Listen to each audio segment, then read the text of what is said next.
Joe Biden's campaign is taking a digital detour on the road to the White House. You're looking at an image of the wildly popular video game Animal Crossing New Horizons on Nintendo. So players are now able to decorate their digital homes with official Biden for President yard signs.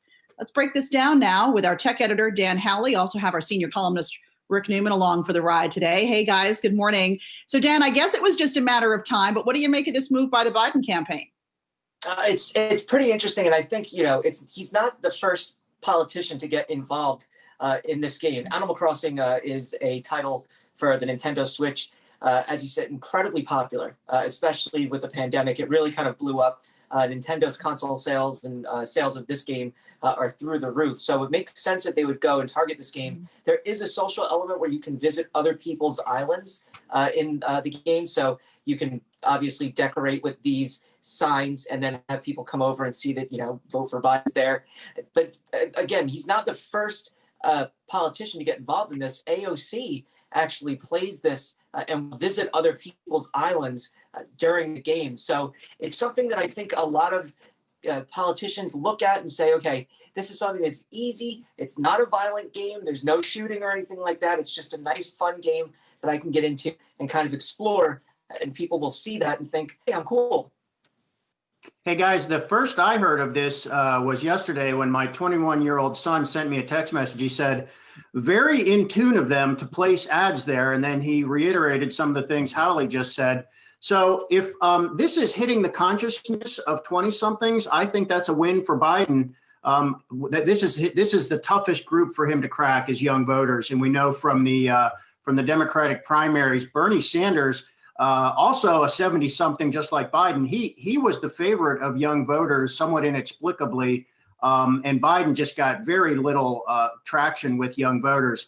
The trick, of course, is getting young people who might say they support you to actually go out and vote. That was the biggest problem for Bernie Sanders. Young people supported him, but they just didn't vote.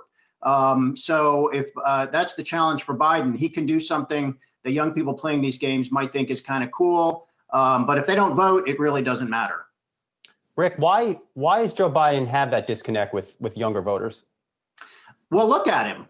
I think it's, he's how many generations removed from 20-somethings? I guess that's 2 or maybe 2.5 generations of age difference. So I think an old white guy, by definition, is going to have trouble with young voters. What was different about Bernie Sanders is just that he's such a bomb thrower and a rabble rouser. He kind of wants to blow up the system. Which appeals to more ideological young people. And Bernie Sanders was unique. I think any older politician, male or female these days, is just going to have trouble with younger voters, which is why people like AOC and Pete Buttigieg, who didn't win in the Democratic primaries, obviously, but he got a lot of people excited. It's why those people may have a really solid future in the party, but Biden needs a little assist from the youngsters at the moment. So Dan, are there other games that would sort of lend themselves to this political propaganda in the way that Animal Crossing is? Believe it or not, Fortnite would make a good kind of run at this. They've had concerts, they've had political discussions on the game, in the game itself. There's a large stage where people gather and kind of watch what's happening, or, we've seen it used for movie trailers, right? There was a Tenet trailer that went out there. There was a Travis Scott concert. But then Killer Mike got on there, was talking about racial inequality. I think Jamel Hill was part of that. I'm not exactly sure, but it's something that can be used to reach so many millions of people because they're using Fortnite every day. They're playing with their friends. And if there's an offering there where they can see a politician have a chat, then they would join. And I think that's probably an avenue that politicians should be exploring now. Rick, I was going to say, Rick, while we have you here, Ivanka Trump, she's meeting with GM CEO Mary Barra, right? Any details on that? I don't know. They're going to talk about development in Michigan. Mary Barra, I just think about, she's been at GM her entire career, and here comes Ivanka Trump, somehow having a lot of power in the Trump administration because she's the daughter of the president.